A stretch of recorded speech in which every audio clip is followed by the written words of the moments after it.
All right, and we're live, everybody. Welcome to another edition of the Investing Across Border Show. We have a very, very special guest, Arianna from David Hurston and Partners. And she's also Canadian, I just found out. So that's exciting because if you follow us in our Facebook group, Canadians in the US, a lot of people are Canadian. So it's always nice. And a lot of our clients are Canadian.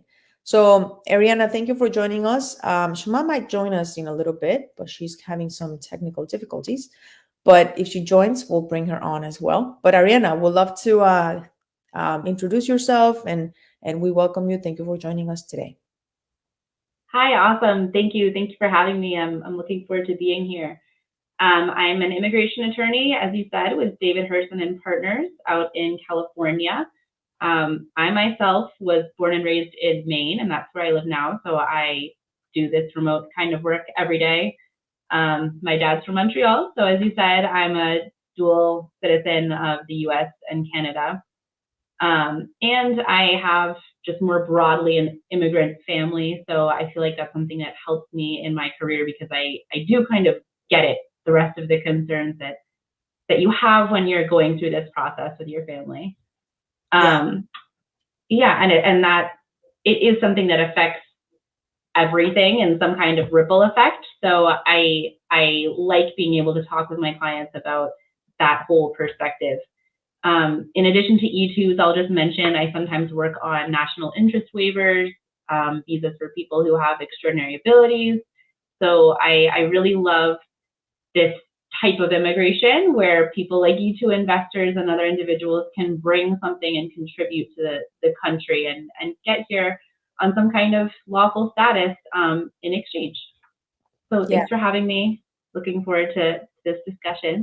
Yeah, that's awesome. So as people know, we just have, it's a conversation. Really, we like to bring a lot of guests that are going to bring value and people that are in the field so that if people are interested in investing or immigrating to the US, we try to be a good resource for them. So that's why we do this. Mm-hmm. We're live on YouTube, LinkedIn, and Facebook. So thank you everybody for watching. So the first question, we're going to just get right to it. What are some special considerations when it comes to E2 applications? Yeah. So it's a great question, and I'm sure that's people's first thought when you're kind of considering if this would be a good process for you to start. I think that my biggest answer and what is most important for people to understand and internalize is that the really important thing here is to have some kind of strategy before you start. And so I think it's less about having a plan that is like a certain specific type of business or any other specific considerations that everyone must have. I don't think that that's the case. I don't think that's necessary. But what is necessary is knowing what it is that you're going to do and how you're going to meet these requirements and how you're going to make this process work for you kind of personally and in general as well before you start doing things like investing your money or for applying for the status with immigration. So kind of taking the time and mapping it out before you take any concrete steps is so important, and it will pay off greatly in the end. Yeah, that totally makes sense. I'm gonna let Shema in. There we go. Hi, Shema. Thank you for being here, as always. Hi guys. Hi. So yeah, I totally agree. I think that's something that people a lot of times don't even think about when they're taught when they're thinking about investing, where they're just thinking about, oh my God, how am I going to do the business? How am I going to do what type of investment? But a lot of the other things that you just mentioned are super important. So I really appreciate that you bring that up. So as an immigration lawyer, what is the one thing that you want people to understand about immigrating to the US? So kind of on a related note, and I don't mean this to be like scary or pessimistic at all, but the US immigration system really is no joke. It's extremely complicated. It is far more complicated than just filling out papers, which is what a lot of people kind of think about. And the consequences are really, really serious. So, the good news is if you navigate it the right way, then of course it can give you all these life-changing benefits for you and your family. But the flip side of that is that if you make a mistake along the way, that can be life altering at the very least. And it can really have serious consequences, not only for you, but for, if you have young children that have accompanied you to the US and something goes wrong, that's something that they'll be dealing with throughout their adult lives as well. So I'll relate it back to what we were talking about with having a really strong game plan before you start.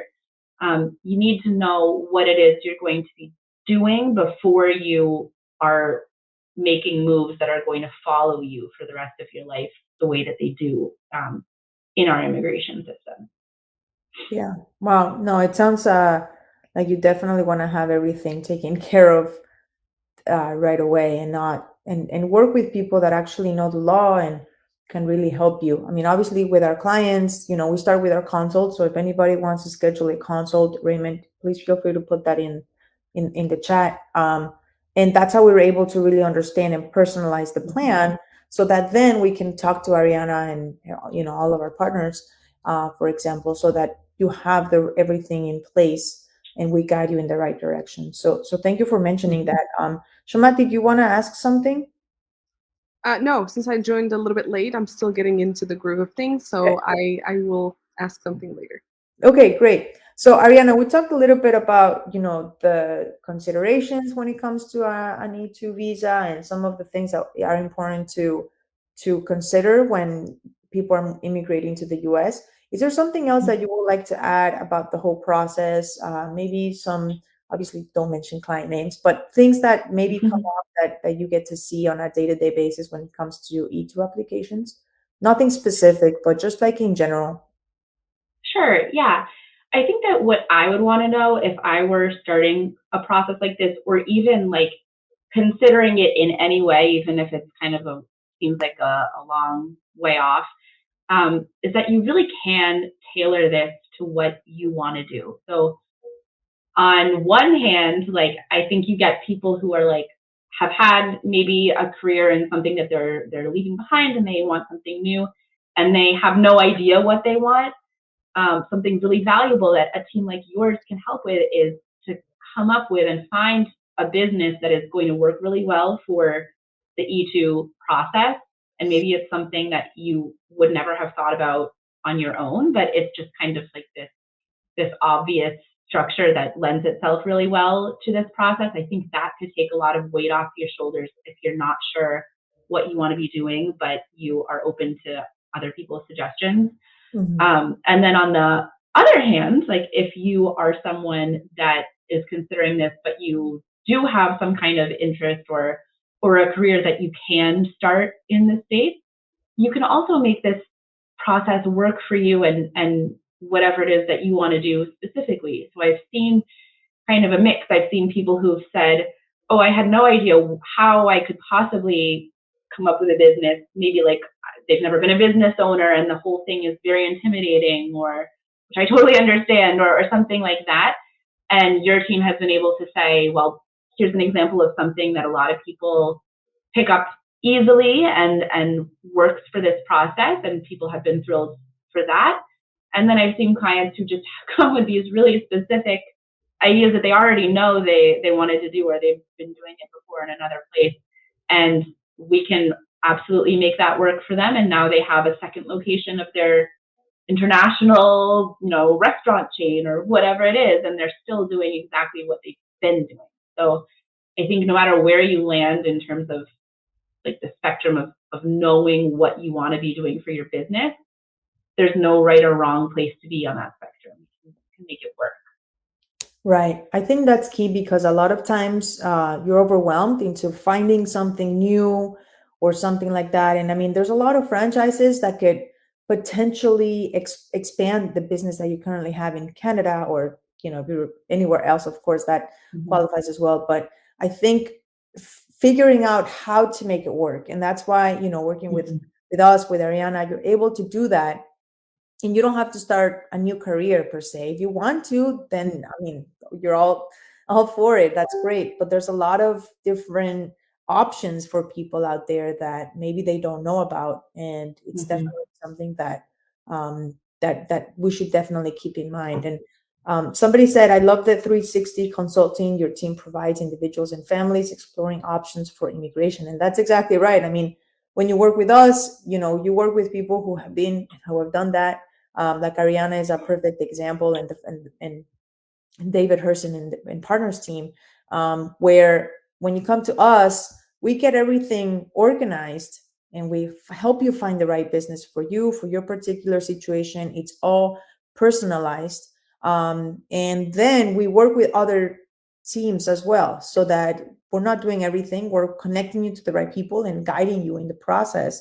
We don't just drop you off and say, okay, you're done. We follow Yeah. up, we make sure that everything is working and guiding you along the way. So thank you for that. And we do have some questions. If anybody's watching live, whether you're on YouTube or on LinkedIn or on Facebook, just let us know you're here and you can ask any questions. Somebody asked, is there any advantage for Canadians? And I'm thinking this refers to maybe immigration or investing in immigrating. So maybe you can talk a little bit about that. I'm not sure exactly what they're referring to, but we'll try to answer as Yeah. best. So sure. So it wouldn't be kind of like maybe they're thinking about how it's easier to kind of go between the States and Canada. You don't need the visas, systems that other countries have. I wouldn't say that there's any parallel there with this process. But whenever you're talking about immigration, there are so many practical things that will affect your process as well. So certainly the close proximity of Canada, things like flexible travel will make it easier. There are, as just mentioned, two different ways to get the E2 status, one being that you can do it through the consulate in Toronto, and the other one being that you can change whatever your status is if you're already in the US. So maybe legally, I would say no kind of important differences for Canadians. But when you are talking about a much shorter distance to be traveling, it kind of opens up your options a little bit more for deciding how to go about this process, if Yeah. that makes sense. Yeah, it's exactly. And you're close. I mean, you can Right, drive.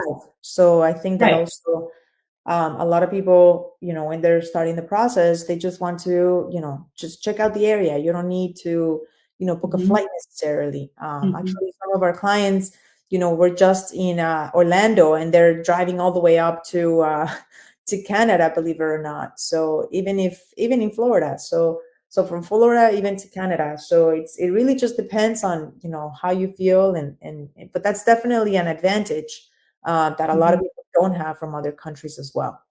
Yeah, Mm-hmm. no, that's great. And just as a reminder, we do have guests coming every single week in the month of February. So we're always live at 12:30 in all of our channels. So make sure that you catch us up there. And Ariana, is there something else that you wanted to share about the E2 process or applications or anything else that is important for people to know?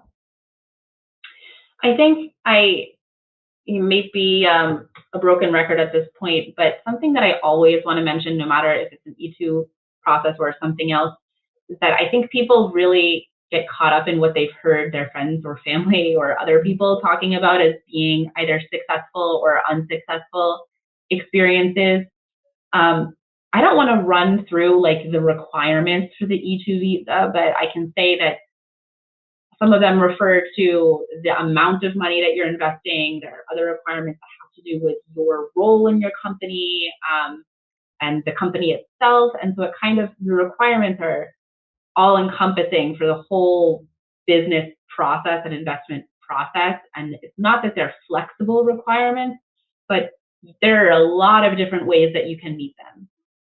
So I guess if you feel like you know a lot about the E2 process from other people in your life, I would say you still might not know it all. You don't know what you don't know. And it's just worth consulting about your specific goals to be able to figure out what the possibilities are. So keep an Yeah. open mind about what you think you understand and maybe some nuance that you just have not heard yet or maybe doesn't apply to you. Yeah. I love that because whenever we get on consults, we always get people who say, "Oh yeah, my friend invested in this franchise, and Mm-hmm. for them it worked, so I want to do the same thing." And they don't realize that Mm-hmm. people, maybe for them it worked, and maybe it was a different time because it wasn't. I mean, it's only 2020, Mm-hmm. 2023. So there's a lot of people who have that expectation that if this worked, this specific thing worked for some people, then it must work for me, and that's not always the Right. case. So I love that you bring that up. It's not to say that you can't do your research. We encourage you to do your research and stuff. So it's important to keep that in mind. Shama, did you want to ask something? Yeah, something really quick, because a lot of people sometimes, when we talk to them about the immigration process, for example, if they start working with us, they sometimes ask what would the synergy look like between, for example, a team like ours and then you guys.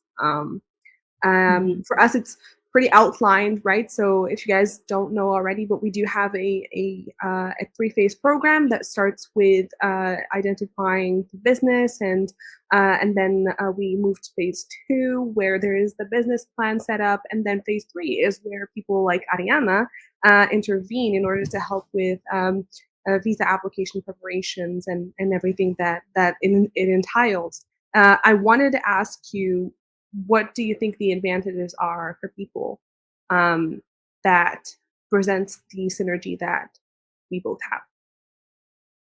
Yeah. So, I mean, I think someone had said something like this in the chat just a few minutes ago. It's really kind of a unique ability to connect with the different pieces of this process in a way that you're still getting someone who focuses on each distinct step, which is really important because that's how you become an expert in something, right? You don't try and do it all, you try and do your piece, but then still be able to work with the whole group so that you're all on the same page and you're all aware of the progress and all of that. I think, first of all, it makes the process feel a lot more manageable if you have any kind of like stress or anxiety about it, which like who wouldn't during a process like this? But it also is just, you have more eyes looking at everything, right? You're getting two brains on every major piece of this process. If there's something that needs to be creatively addressed, like there's no better way to do that than with a couple of different people who come from the different perspectives but all have the same goal. A lot of the synergy type questions will depend on the individual you're working with, right? I know certainly attorneys have different styles, but I can say, like, for me personally, I'm very hands-on with my clients. I like to get you on the phone. I like to be responsive to all of your emails in kind of a casual and ongoing way. If there are little questions, and being available.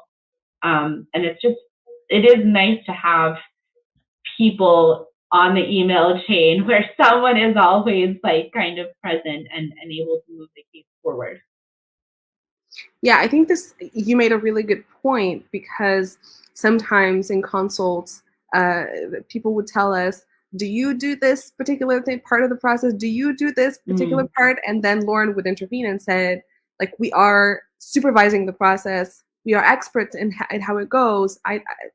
Yeah, but there are certain pieces that we would rather have people who are more, who have a lot more expertise and who are a lot more hands-on than we are, and we are Mm-hmm. kind of bringing them the best there is for each one of those steps of the process. So, yeah, Mm-hmm. that's definitely something that is worth mentioning.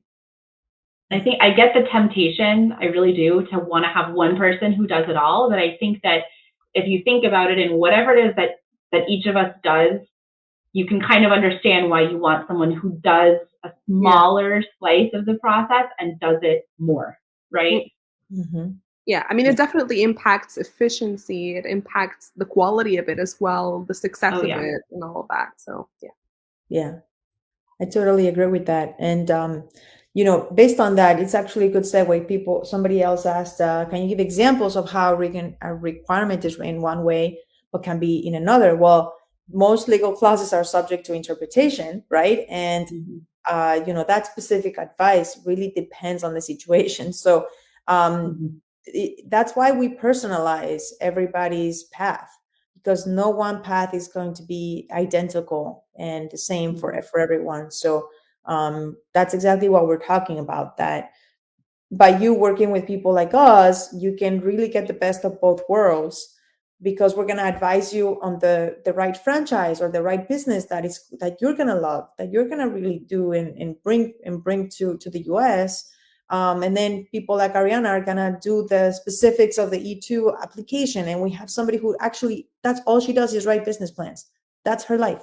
That's all she does. So by working with people like us, you're really getting the best of both worlds. And it's hard to say, how one requirement is written one way and can be in another, because that's just law. So I don't know, Arianna, if you want to expand on that. We only have a few minutes left, so I want to give the last word to you as well at the end of this. So go ahead. Okay. I mean, I think maybe a quick example that would kind of address what this person is thinking, I hope, is the requirement that the investment be a substantial investment.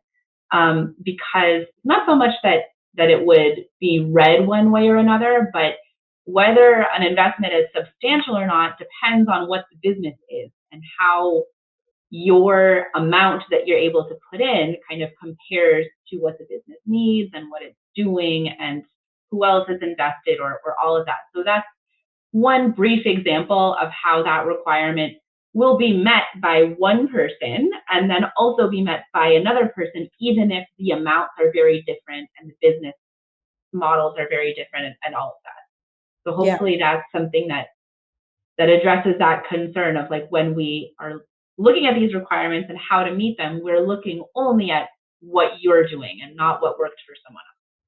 Yeah, definitely. And they're asking, well, can you give some specific examples on what you did? Yeah, I mean, we can tell you kind of like our process. We'll love to share. So we go through these three-phase program, and when somebody comes to us and they say, okay, I wanna move to the US, I want to or start a business in the US, maybe get a visa, but not necessarily move. But there's a lot of benefits in having a visa as well.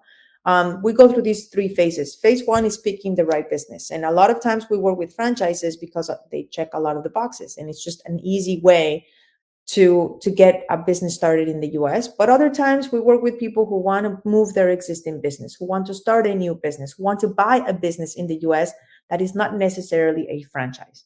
So that's the first step. Understanding what is going to be the business and what are you going to be doing here. Then the next step is, once we have the business, we write the business plan, and we do all of the other little things like opening up a bank account and um, finding a way, an office space for you, like all of those little things that are important that you need to do.